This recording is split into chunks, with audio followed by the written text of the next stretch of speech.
Hello students, welcome to online class subject object oriented programming through Java. This is lecture number 12. The next topic is JVM. JVM means Java Virtual Machine. JVM is the heart of entire Java program execution process. In Java, all the programs are executed by JVM.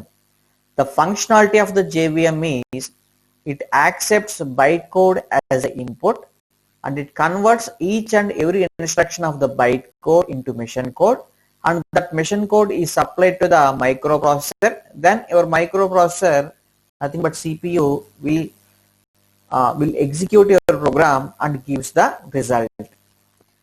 The functionality of the JVM అంటే JVM యొక్క functionality ఏంటంటే byte code ని input గా తీసుకుని byte code లో ఉండే ప్రతి instruction ని కూడా మిషన్ కోడ్ కింద కన్వర్ట్ చేస్తుందండి. కన్వర్ట్ చేసిన తర్వాత ఈ మిషన్ కోడ్ ని తీసుకువెళ్ళి CPU కి ఇవ్వడం జరుగుతుంది. దెన్ CPU మీ ప్రోగ్రామ్ ని ఎగ్జిక్యూట్ చేసి ఫైనల్ గా మీకు రిజల్ట్ ఇవ్వడం జరుగుతుంది. జావా వర్చువల్ మెషిన్ లో డిఫరెంట్ పార్ట్స్ ఉంటాయండి, డిఫరెంట్ కాంపోనెంట్స్ ఉంటాయి. What are the components? So Java virtual machine అన్నాం కాబట్టి it is not a machine, it is a software. So Java virtual machine is a software, is a piece of software which is in JRE. అంటే JVM అనేది JRE లో ఉండే one of the software అండి. ఇది not a hardware, it's a software, గుర్తుపెట్టుకోండి. So Java virtual machine దేని input గా తీసుకుంటుందంటే byte code ని ఇన్పుట్ గా తీసుకుని ఆ బైట్ కోడ్ లో ఉండే ప్రతి ఇన్స్ట్రక్షన్ ని కూడా మిషన్ కోడ్ కింద కన్వర్ట్ చేసి, ఓకే, కన్వర్ట్ చేసిన మిషన్ కోడ్ ని తీసుకెళ్లి మీకు ఎవరికి ఇస్తుందంటే ప్రాసెసర్ కి ఇస్తుంది. ప్రాసెసర్ ఏం చేస్తుంది, మీ ప్రోగ్రామ్ ని ఎగ్జిక్యూట్ చేసి మీకు రిజల్ట్ ఇవ్వడం జరుగుతుంది. Simply it converts byte code into machine code. ఆ పాయింట్ గుర్తుపెట్టుకోండి. ఓకే, నౌ చూడండి, different components in JVM. Java virtual machine లో డిఫరెంట్ కాంపోనెంట్స్ ఉంటాయండి. ఈ డిఫరెంట్ కాంపోనెంట్స్ ఏంటంటే ఫస్ట్ కాంపోనెంట్ ని క్లాస్ లోడర్ సబ్ సిస్టమ్ అంటాం. ఓకే, రిమైనింగ్ ఒక చిన్న బాక్స్ కనపడుతుంది కదండి, ఈ బాక్స్ ని మనం ఏమంటాం అంటే రన్ టైమ్ డేటా ఏరియా అంటామండి. ఈ రన్ టైమ్ డేటా ఏరియాలో 5 పార్ట్స్ ఉంటాయి. ఒక పార్ట్ ని మెథడ్ ఏరియా, రెండోది హీప్, 3 వచ్చి జావా స్టాక్స్, 4 వచ్చి PC రిజిస్టర్, 5 వచ్చి native method stock. Now coming to execution engine కి వచ్చేటప్పటికి ఇందులో 2 పార్ట్స్ ఉంటాయి. ఒక పార్ట్ ని ఇంటర్ప్రిటర్ అంటాం, రెండో పార్ట్ ని జిట్ కంపైలర్ అంటాం అండి. అలాగే native method interface, native method library. Okay, final గా లాస్ట్ బాక్స్ లో ఉండేది ఏంటంటే operating system. So these are all the different components that are in JVM. మనం ఒక్కో కాంపోనెంట్ గురించి మనం డిస్కస్ చేద్దాం. సో ఒకసారి మీరు అబ్జర్వ్ చేస్తే ఇక్కడ క్లాస్ ఫైల్ అని ఉంది కదండి, క్లాస్ ఫైల్. ఈ క్లాస్ ఫైల్ అంటే నథింగ్ బట్ బైట్ కోడ్, అంటే బైట్ కోడ్ ని ఇన్పుట్ గా తీసుకుంటుంది. ఓకే, సో ఇక్కడ మీరు చూసేవన్నీ కూడా JVM లో ఉండే డిఫరెంట్ పార్ట్స్ అండి. ఓకే, ఈ పార్ట్స్ గురించి మనం ఎక్స్ప్లెయిన్ చేద్దాం. ఫస్ట్ ఆఫ్ ఆల్, మీరు ఏదైనా ఒక జావా ప్రోగ్రామ్ కనుక రాసినట్లయితే దాన్ని సోర్స్ కోడ్ అంటాం. ఈ సోర్స్ కోడ్ ని ఫస్ట్ మనం కంపైల్ చేస్తే మనకి బైట్ కోడ్ ఇస్తుందండి. అంటే మీరు సోర్స్ కోడ్ ని తీసుకెళ్లి ఇన్పుట్ గా జావా కంపైలర్ కి ఇస్తారు. జావా కంపైలర్ ఏం చేస్తుందంటే మీ సోర్స్ కోడ్ ని బైట్ కోడ్ కింద ప్రిపేర్ చేస్తుంది. వన్స్ బైట్ కోడ్ కింద ప్రిపేర్ చేసిన తర్వాత ఈ బైట్ కోడ్ ని జావా వర్చువల్ మెషిన్ ఇన్పుట్ గా తీసుకుని బైట్ కోడ్ లో ఉండే ప్రతి ఇన్స్ట్రక్షన్ ని మిషన్ కోడ్ కింద కన్వర్ట్ చేసి మీ ప్రోగ్రామ్ ని ఎగ్జిక్యూట్ చేయడం జరుగుతుంది. ఓకే, సో JVM కి వచ్చేటప్పటికి ఇందులో డిఫరెంట్ పార్ట్స్ ఉంటాయని చెప్పాం కదా. సో ఫస్ట్ పార్ట్ వచ్చి class loader sub system. So class loader sub system అనేది ఏమేం పని పెర్ఫామ్ చేస్తుంది అంటే దేని ఇన్పుట్ గా తీసుకుంటుందండి, JVM బైట్ కోడ్ ని ఇన్పుట్ గా తీసుకుంటుంది. ఓకే, ఇందులో డిఫరెంట్ పార్ట్స్ ఉన్నాయి కదా. మనం ఫస్ట్ పార్ట్ గురించి మాట్లాడదాం, class loader sub system. Class loader sub system main గా 3 ఫంక్షనాలిటీస్ పెర్ఫామ్ చేస్తుందండి. ఫస్ట్ ఫంక్షనాలిటీ వచ్చి మిషన్ కోడ్ ని బైట్ కోడ్ ని మెమరీలో లోడ్ చేస్తుందండి. First of all it loads the dot class file into memory, అంటే బైట్ కోడ్ ని మెమరీలో లోడ్ చేయడం జరుగుతుంది. Coming to next second point కి వచ్చేటప్పటికి బైట్ కోడ్ లో ఉండే ప్రతి ఇన్స్ట్రక్షన్ ని వెరిఫై చేస్తుంది. It will verify each and every instruction in the byte code. Okay, ఒకవేళ మీ బైట్ కోడ్ లో ఏదైనా సస్పీషియస్ ఇన్స్ట్రక్షన్స్ కనుక ఉన్నట్లయితే మీ ప్రోగ్రామ్ యొక్క ఎగ్జిక్యూషన్ ని ఇమీడియట్ గా ఆఫ్ చేయడం జరుగుతుందండి. ఓకే, అంటే ఫర్ ఎగ్జాంపుల్ ఏదైనా ఒక వైరస్ ప్రోగ్రామ్ కానీ ఏదైనా మెమరీ యాక్సెస్ చేసే సమ్ ఇల్లీగల్ కోడ్ కానీ మీ ప్రోగ్రామ్ లో కనుక ఉన్నట్లయితే వెంటనే మీ జేవిఎం ఏం చేస్తుందంటే మీ ప్రోగ్రామ్ యొక్క ఎగ్జిక్యూషన్ వెంటనే టెర్మినేట్ చేయడం జరుగుతుంది. Next coming to third point కి వచ్చేటప్పటికి ఒకవేళ మీ బైట్ కోడ్ ఇన్స్ట్రక్షన్ కనుక ప్రాపర్ గా ఉన్నట్లయితే, అంటే మీ బైట్ కోడ్ ప్రాపర్ గా ఉన్నట్లయితే, ఏ విధమైన ఇల్లీగల్ కోడ్ కనుక లేనట్లయితే వెంటనే ఇది ఏం చేస్తుందంటే మీ ప్రోగ్రామ్ ఎగ్జిక్యూట్ అవ్వడానికి కావాల్సినటువంటి మెమరీని అలొకేట్ చేయడం జరుగుతుంది. ఓకే, ఫస్ట్ ఈ పాయింట్స్ అని బైట్ కోడ్ ని మెమరీలో లోడ్ చేస్తుంది, బైట్ కోడ్ లోనే ప్రతి ఇన్స్ట్రక్షన్ ని వెరిఫై చేస్తుంది. ఒకవేళ ఏదైనా సస్పిషియస్ ఇన్స్ట్రక్షన్ కనుక ఫైండ్ అవుట్ అయినట్లయితే వెంటనే నీ ప్రోగ్రామ్ యొక్క ఎగ్జిక్యూషన్ స్టాప్ చేస్తుంది. Next coming to third point వచ్చేటప్పటికి ఒకవేళ బైట్ కోడ్ కనుక ప్రాపర్ గా ఉన్నట్లయితే నీ ప్రోగ్రామ్ ఎగ్జిక్యూట్ అవ్వడానికి కావాల్సినటువంటి మెమరీని అలొకేట్ చేయడం జరుగుతుంది. ఇది అలొకేట్ చేసే మెమరీ ఎన్ని పార్ట్స్ లోపల ఉంటుందంటే 5 పార్ట్స్ కి డివైడ్ చేశారు. ఓకే, ఆ పార్ట్స్ నే మనం ఏమంటాం అంటే రన్ టైమ్ డేటా ఏరియా అంటాం. Okay, run time data area, ఇందులో ఏం స్టోర్ అవుతాయంటే which contain data and results while running the program. Okay, so byte code instruction proper గా ఉన్నప్పుడు ఏం చేస్తుందంటే నీ ప్రోగ్రామ్ ఎగ్జిక్యూట్ అవ్వడానికి కావాల్సిన మెమరీని అలొకేట్ చేస్తుంది. ఇది అలొకేట్ చేసే మెమరీని 5 పార్ట్స్ కింద డివిజన్ చేసాం. దాని పేరు ఏంటంటే run time data area. So run time data area contains, అందులో ఏముంటుందంటే డేటా ఉంటుంది, దాంతో పాటుగా రిజల్ట్స్ కూడా ఉంటాయి. అంటే నీ ప్రోగ్రామ్ రన్ అయ్యేటప్పుడు సమ్ డేటా రిజల్ట్స్ కావాలి కదండి, ఆ డేటా రిజల్ట్స్ ని ఎవరు స్టోర్ చేసుకుంటారంటే రన్ టైమ్ డేటా ఏరియా అనేది స్టోర్ చేసుకుంటుందండి. సో రన్ టైమ్ డేటా ఏరియాలో ఒకసారి మీరు అబ్జర్వ్ చేస్తే డిఫరెంట్ పార్ట్స్ ఉన్నాయి. సో ఒక్కో పార్ట్ ఏంటంటే ఫస్ట్ పార్ట్ ఏంటంటే మెథడ్ ఏరియా. ఓకే, మెథడ్ ఏరియాకి వచ్చేటప్పటికి మెథడ్ ఏరియాలో మీకు క్లాస్ లో ఉండే కోడింగ్ అంతా కూడా మెథడ్ ఏరియాలో స్టోర్ అవుతుందండి.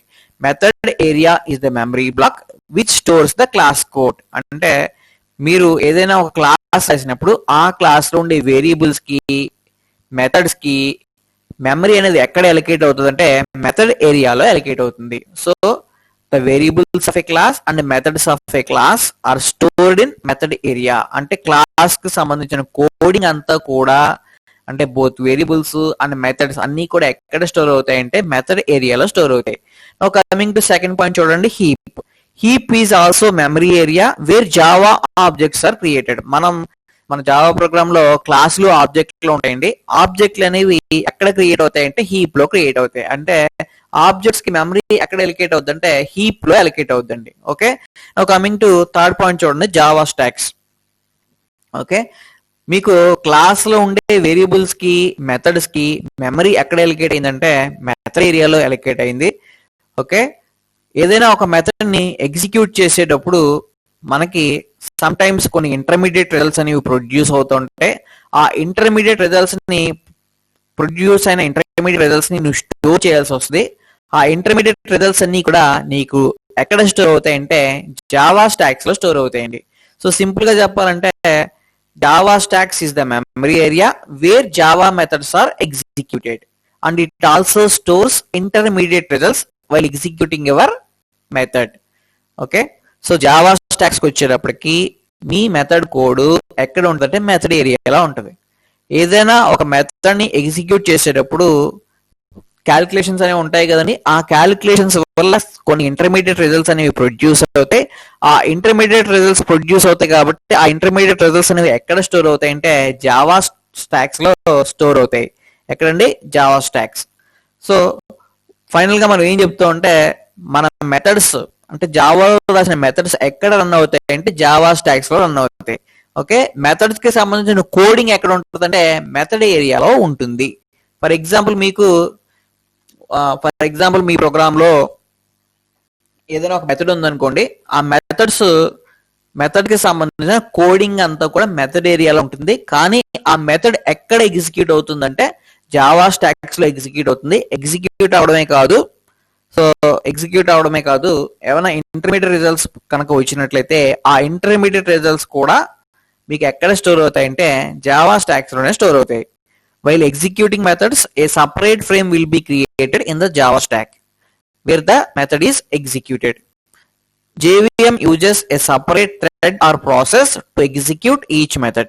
సో JVM ఏం చేస్తుందంటే సపరేట్ గా ఒక థ్రెడ్ ని కానీ క్రియేట్ చేసి ప్రతి మెథడ్ ని ఎగ్జిక్యూట్ చేయడం జరుగుతుంది. సో సింపుల్ గా చెప్పాలంటే మీ మెథడ్ కి సంబంధించిన కోడ్ మెథడ్ ఏరియాలో ఉంటుంది, కానీ మెథడ్స్ వచ్చి ఎక్కడ రన్ అవుతాయి అంటే జావా స్టాక్స్ లో రన్ అవుతాయి. జావా స్టాక్స్ లో ఇంటర్మీడియట్ రిజల్ట్స్ కూడా స్టోర్ చేసుకుంటాయి. ఆ పాయింట్ గుర్తుపెట్టుకోండి. కమింగ్ టు పీసీ రిజిస్టర్ అండి. పీసీ రిజిస్టర్ అంటే programme counter register. So PC register లో మీకు ఏముంటుందంటే మెమరీ అడ్రస్లు ఉంటాయండి. PC register contains memory address of the instructions of the methods. అంటే మీ మెథడ్స్ సంబంధించిన కోడింగ్ అంతా కూడా ఎక్కడ స్టోర్ అవుతుందండి? మెమరీలో స్టోర్ అవుతుంది. సో మెమరీలో స్టోర్ అవుతుంది కాబట్టి అంటే మెథడ్ లో నథింగ్ బట్ ఇన్స్ట్రక్షన్స్ ఉంటాయి కదండి. ఈ ఇన్స్ట్రక్షన్స్ అన్ని కూడా మెమరీలో లోడ్ అవుతాయి. సో మెమరీలో లోడ్ అయినప్పుడు ప్రతి ఇన్స్ట్రక్షన్ కి ఖచ్చితంగా ఒక అడ్రస్ ఉంటుంది. ఓకే, సో ఆ ఇన్స్ట్రక్షన్ ఎగ్జిక్యూట్ చేసేటప్పుడు మీకు ఏం కావాలంటే అడ్రస్ కావాలి. సో అడ్రస్లు మీకు ఎక్కడ ఉంటాయంటే పీసీ రిజిస్టర్ లో ఉంటాయి. సో సింపుల్ గా చెప్పాలంటే programme counter register contains memory address of the instructions of the methods. అంటే మీ మెథడ్ లో ఉండే ఇన్స్ట్రక్షన్స్ కి సంబంధించిన అడ్రస్లన్నీ కూడా ఎందులో స్టోర్ అవుతాయంటే ప్రోగ్రామ్ కౌంటర్ రిజిస్టర్ లో స్టోర్ అవుతాయి. ఫర్ ఎగ్జాంపుల్ మీ ప్రోగ్రామ్ లో 3 మెథడ్స్ ఉన్నాయి అనుకోండి. ఇఫ్ దేర్ ఆర్ 3 మెథడ్స్ అంటే 3 మెథడ్స్ కనుక ఉన్నట్లయితే మనకి ఎన్ని రిజిస్టర్లు అవసరం అవుతాయంటే 3 పీసీ రిజిస్టర్స్ అనేవి అవసరం అవుతాయి. ఓకే, అంటే మీకు మెమరీలో ఇన్స్ట్రక్షన్స్ ఉంటాయి. ప్రతి ఇన్స్ట్రక్షన్ కి కూడా మెమరీలో ఒక అడ్రస్ ఉంటుంది. ఆ అడ్రస్ నీకు ఎక్కడ ఉంటుందంటే ప్రోగ్రామ్ కౌంటర్ రిజిస్టర్ లో ఉంటుంది.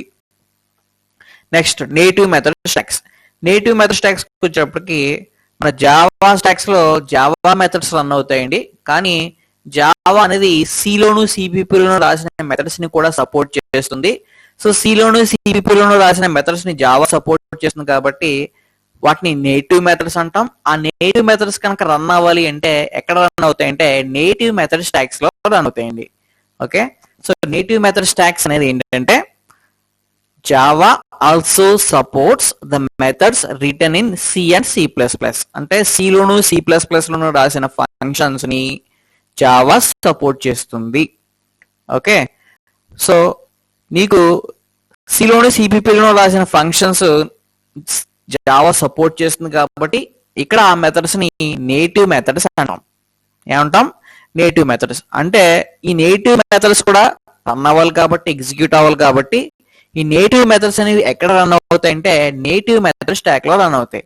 నువ్వు ఏదైనా జావాలో ప్రోగ్రామ్ రాసావు, అందులో మెథడ్ ఉంది, ఆ మెథడ్ ఎక్కడ రన్ అవుతుంది అంటే జావా స్టాక్ లో రన్ అవుతుంది. అంటే జావా మెథడ్స్ జావా స్టాక్ లో రన్ అవుతాయి, కానీ నేటివ్ మెథడ్స్ వచ్చి ఎక్కడ రన్ అవుతాయి అంటే సి ప్లస్ ప్లస్ లో రాసిన ఫంక్షన్స్ వచ్చి ఎక్కడ రన్ అవుతాయి అంటే నేటివ్ మెథడ్ స్టాక్ లో రన్ అవుతాయి. ఓకే, సిలోను సిపిపిలోను రాసిన ఫంక్షన్స్ ని నీకు ఎగ్జిక్యూట్ చేయాల్సి వచ్చినప్పుడు మనం ఏం చేయాలంటే హెడర్ ఫైల్స్ ని మెమరీలో లోడ్ చేయాల్సి ఉంటుందండి. హెడర్ ఫైల్స్ ని ఎక్కడ లోడ్ చేయాలి? మెమరీలో లోడ్ చేయాలి. సో ఆ హెడర్ ఫైల్స్ ని మీకు మెమరీలో లోడ్ చేయాలంటే ఇక్కడ మీకు ఎవరు ఉపయోగపడతారంటే నేటివ్ మెథడ్ ఇంటర్ఫేస్ అనేది ఉపయోగపడుతుంది. So native method interface is used to load the header files into memory. Okay, so ఇక్కడ ఒకసారి పాయింట్ చూడండి. Java also supports the methods written in C and C plus plus. సిలోను C plus plus లోను రాసిన functions ని Java support చేస్తుంది. Okay, so support చేస్తుంది కదండి. ఇక్కడ ఆ ఫంక్షన్స్ ని మనం ఏమంటాం అంటే నేటివ్ మెథడ్స్ అంటాం. మనం జావాలో రాసిన మెథడ్స్ అన్ని కూడా జావా స్టాక్స్ లో రన్ అవుతాయి, కానీ నేటివ్ మెథడ్స్ అంటే సిలోను సిపిపిలో రాసిన ఫంక్షన్స్ నీకు నేటివ్ మెథడ్ స్టాక్స్ లో రన్ అవుతాయి. ఇప్పుడు నేటివ్ మెథడ్స్ కనుక ఎగ్జిక్యూట్ చేయించాల్సి వచ్చినప్పుడు మనం హెడర్ ఫైల్స్ ని మెమరీలో లోడ్ చేయాల్సి వస్తుంది. సో ఆ హెడర్ ఫైల్స్ ని నీకు మెమరీలో లోడ్ చేయడానికి నీకు ఏది ఉపయోగపడుతుంది అంటే నేటివ్ మెథడ్ ఇంటర్ఫేస్ అనేది ఉపయోగపడుతుందండి. ఓకే, గుర్తుపెట్టుకోండి. Coming to last point, execution engine. Execution engine లో మీకు 2 పార్ట్స్ ఉంటాయండి. ఒక పార్ట్ ని ఇంటర్ప్రిటర్ అంటాం, రెండో పార్ట్ వచ్చి JIT compiler. Execution engine contains 2 parts. One is interpreter and second one is JIT compiler. So interpreter and JIT compiler రెండు కూడా ఏం చేస్తాయంటే మీ బైట్ కోడ్ ని మిషన్ కోడ్ ఇన్స్ట్రక్షన్స్ కింద మారుస్తాయి. అంటే బైట్ కోడ్ లో ఉండే ప్రతి ఇన్స్ట్రక్షన్ ని కూడా మిషన్ కోడ్ కింద కన్వర్ట్ చేస్తాయి. ఇక్కడ రెండు ఎందుకు ఉన్నాయంటే ఇంటర్ప్రిటర్ అనేది very slow, okay, but interpreter యొక్క ఎగ్జిక్యూషన్ అంటే ఈ కన్వర్షన్ ని ఫాస్ట్ చేయడానికి మనకి ఇంటర్ప్రిటర్ తో పాటుగా ఇంకోటి కూడా ఉంది. ఆ ఇంకోటి ఏంటంటే జిట్ కంపైలర్. జిట్ అంటే just in time compiler. So both interpreter and JIT compiler both are responsible for converting your byte code into machine code so that the processor will execute them. Okay, అంటే interpreter JIT compiler రెండు ఎందుకు ఉన్నాయంటే interpreter very slow అండి, line by line చేస్తుంది. కానీ JIT compiler కి వచ్చేటప్పటికి చాలా ఫాస్ట్ గా పెర్ఫార్మ్ చేస్తుంది. అంటే ఈ ఇంటర్ప్రిటర్ యొక్క పెర్ఫార్మెన్స్ ని ఇంప్రూవ్ చేయడానికి నీకు ఎవరు వచ్చారంటే జిట్ కంపైలర్ వచ్చింది. వాట్ ఈస్ జిట్ అంటే just in time compiler. So రెండు కూడా ఫైనల్ గా మీ బైట్ కోడ్ ని మిషన్ కోడ్ కింద కన్వర్ట్ చేస్తాయి. కన్వర్ట్ చేసిన దాన్ని తీసుకెళ్లి ప్రాసెసర్ కి ఇవ్వడం జరుగుతుంది. సో ఫైనల్ గా మీ ప్రాసెసర్ ఏం చేస్తుంటే ఎగ్జిక్యూట్ చేస్తుంది. Okay, once again I will revise అండి. సింప్లీ JVM అనేది మీ ప్రోగ్రామ్స్ అన్ని కూడా అంటే జావాలో రాసిన అన్ని ప్రోగ్రామ్స్ ని ఎగ్జిక్యూట్ చేసేది ఎవరంటే JVM. Okay, the functionality of the JVM ఏంటంటే బైట్ కోడ్ ని ఇన్పుట్ గా తీసుకుని ఈ బైట్ కోడ్ ని మిషన్ కోడ్ కింద కన్వర్ట్ చేయడం దీని యొక్క main functionality. Okay, next slide కి వచ్చేటప్పటికి JVM లో డిఫరెంట్ పార్ట్స్ ఉంటాయి. ఫస్ట్ పార్ట్ వచ్చి class loader sub system. Class loader subsystem ఏం చేస్తుందంటే సో JVM ఎప్పుడు కూడా దేని ఇన్పుట్ గా తీసుకుంటే బైట్ కోడ్ ని ఇన్పుట్ గా తీసుకుంటది. అంటే క్లాస్ లోడర్ సబ్ సిస్టమ్ ఉంది కదండి, ఈ class loader sub system main గా 3 ఫంక్షనాలిటీస్ పెర్ఫార్మ్ చేస్తుంది. సో బైట్ కోడ్ ని ఇన్పుట్ గా తీసుకుంటుంది కదా, ఆ క్లాస్ లోడర్ సబ్ సిస్టమ్ ఏం చేస్తుందంటే బైట్ కోడ్ ని ఫస్ట్ మెమరీలో లోడ్ చేస్తుందండి. It loads the byte code into memory. చేసిన తర్వాత బైట్ కోడ్ లో ఉండే ప్రతి ఇన్స్ట్రక్షన్ ని వెరిఫై చేస్తుంది. ఏదైనా సస్పిషియస్ ఇన్స్ట్రక్షన్ కనుక ఫైండ్ అయినట్లయితే నీ ప్రోగ్రామ్ యొక్క ఎగ్జిక్యూషన్ ఆఫ్ చేస్తుంది. సెకండ్ పాయింట్ చూడండి, ఒకవేళ బైట్ కోడ్ కనుక ప్రాపర్ గా ఉన్నట్లయితే అప్పుడు నీ ప్రోగ్రామ్ ఎగ్జిక్యూట్ అవడానికి కావాల్సినటువంటి మెమరీని అలొకేట్ చేస్తుందండి. ఓకే, ఈ అలొకేటెడ్ మెమరీ ఎన్ని పార్ట్స్ రూపంలో ఉంటుందంటే 5 పార్ట్స్ రూపంలో ఉంటుంది. ఇక్కడ ఆ 5 పార్ట్స్ ని ఏమంటాం రన్ టైమ్ డేటా ఏరియా అంటాం. First method area. మెథడ్ ఏరియాలో ఏం స్టోర్ అవుతుందంటే క్లాస్ కోడ్ స్టోర్ అవుతుందండి. అంటే మీ క్లాస్ లో ఉండే వేరియబుల్స్ కి మెథడ్స్ కి నీకు ఆ కోడింగ్ ఉంటుంది కదండి, ఆ కోడింగ్ కి మెమరీ ఎక్కడ అలొకేట్ అవుతుంది అంటే మెథడ్ ఏరియాలో అలొకేట్ అవుతుంది. కమింగ్ టు హీప్ కి వచ్చేటప్పటికి హీప్ లో ఆబ్జెక్ట్స్ అనేవి స్టోర్ అవుతాయండి. కమింగ్ టు జావా స్టాక్స్ కి వచ్చేటప్పటికి ఏదైనా ఒక మెథడ్ ఎగ్జిక్యూట్ చేసేటప్పుడు కొన్ని క్యాలిక్యులేషన్స్ పెర్ఫామ్ చేస్తూ ఉంటాం. ఆ క్యాలిక్యులేషన్స్ వల్ల ఇంటర్మీడియట్ రిజల్ట్స్ ప్రొడ్యూస్ అవుతాయి. ఆ ఇంటర్మీడియట్ రిజల్ట్స్ ప్రొడ్యూస్ చేయడానికి you need some memory space. Okay, ఆ మెమరీ స్పేస్ ఏంటంటే జావా స్టాక్స్. సింపుల్ గా చెప్పాలంటే మీ మెథడ్స్ కి సంబంధించిన కోడింగ్ అంతా కూడా మెథడ్ ఏరియాలో స్టోర్ అవుతుంది. కానీ మెథడ్స్ అనేవి జావా మెథడ్స్ అనేవి ఎక్కడ రన్ అవుతాయి అంటే జావా స్టాక్స్ లో రన్ అవుతాయి. కమింగ్ టు PC రిజిస్టర్ కి వచ్చేటప్పటికి దీన్ని ప్రోగ్రామ్ కౌంటర్ రిజిస్టర్ అంటాం. ప్రోగ్రామ్ కౌంటర్ రిజిస్టర్ ఏం చేస్తుందంటే మెమరీ అడ్రస్ ని స్టోర్ చేసుకుంటుంది. అంటే మీ మెథడ్స్ అన్ని మీ మెథడ్ లో ఉండే ఇన్స్ట్రక్షన్స్ అన్ని మెమరీలో లోడ్ అవుతాయి. ఆ లోడ్ అయిన ప్రతి ఇన్స్ట్రక్షన్ కి ఖచ్చితంగా ఒక అడ్రస్ ఉంటుంది. ఆ అడ్రస్ వచ్చి నీకు ఎక్కడ ఉంటాయంటే ప్రోగ్రామ్ కౌంటర్ రిజిస్టర్ లో ఉంటాయి. So program counter register contains memory address. Simply it contains memory address. మీ ప్రోగ్రామ్ లో 3 మెథడ్స్ కనుక ఉన్నట్లయితే నీకు ఎన్ని రిజిస్టర్స్ అవసరం అంటే 3 PC రిజిస్టర్స్ అవసరం. Coming to native method stocks వచ్చేటప్పటికి జావా సిలోను సిపిపిలో రాసిన ఫంక్షన్స్ ని సపోర్ట్ చేస్తుంది. ఇక్కడ నేటివ్ మెథడ్స్ అంటాం వాటిని. ఆ నేటివ్ మెథడ్స్ అనేవి ఎక్కడ రన్ అవుతాయి అంటే నేటివ్ మెథడ్ స్టాక్ లో రన్ అవుతాయి. మీ జావా మెథడ్స్ ఎక్కడ రన్ అవుతాయండి? జావా స్టాక్ లో రన్ అవుతాయి. ఓకే, నెక్స్ట్ ఇప్పుడు నేటివ్ మెథడ్స్ కనుక ఎగ్జిక్యూట్ చేయించాల్సి వచ్చినప్పుడు అంటే సిలోను సిపిపిలో రాసిన ఫంక్షన్స్ కనుక ఇక్కడ ఎగ్జిక్యూట్ చేయించాల్సి వచ్చినప్పుడు నీకు హెడర్ ఫైల్స్ ని మెమరీలో లోడ్ చేయాల్సి వస్తుంది. సో హెడర్ ఫైల్స్ ని ఇక్కడ మెమరీలో లోడ్ చేయాల్సి వస్తుంది. అలా లోడ్ చేయడానికి నీకు ఏది ఉపయోగపడుతుంది అంటే నేటివ్ మెథడ్ ఇంటర్ఫేస్ అనేది యూజ్ అవుతుందండి. Coming to execution engine, last point. Execution engine లో రెండు పార్ట్స్ ఉంటాయి, ఒకటి ఇంటర్ప్రిటర్, రెండోది వచ్చి జిట్ కంపైలర్. రెండు కూడా ఏం చేస్తాయంటే బైట్ కోడ్ ని మిషన్ కోడ్ కింద కన్వర్ట్ చేస్తాయి. బైట్ కోడ్ ని మిషన్ కోడ్ కింద కన్వర్ట్ చేస్తాయి. కమ్ టు ఇంటర్ప్రిటర్ అనేది వెరీ స్లో, దాని పెర్ఫార్మెన్స్ లో ఉంటుంది. కాబట్టి ఇంటర్ప్రిటర్ యొక్క ఈ ప్రొసీజర్ ని అంటే ఈ కన్వర్షన్ ని ఫాస్ట్ చేయడానికి నీకు ఎవరు హెల్ప్ అవుతారంటే జిట్ కంపైలర్ అనే హెల్ప్ అవుతుంది. వాట్ ఈస్ జిట్ అంటే just in time compiler. Both are responsible for converting your byte code into machine code so that the process will execute. Final గా byte code machine code గా మారుతుంది. నీకు machine code గా మారిన తర్వాత అప్పుడు CPU అనేది నీ కోడ్ ని ఎగ్జిక్యూట్ చేయడం జరుగుతుంది. Thank you.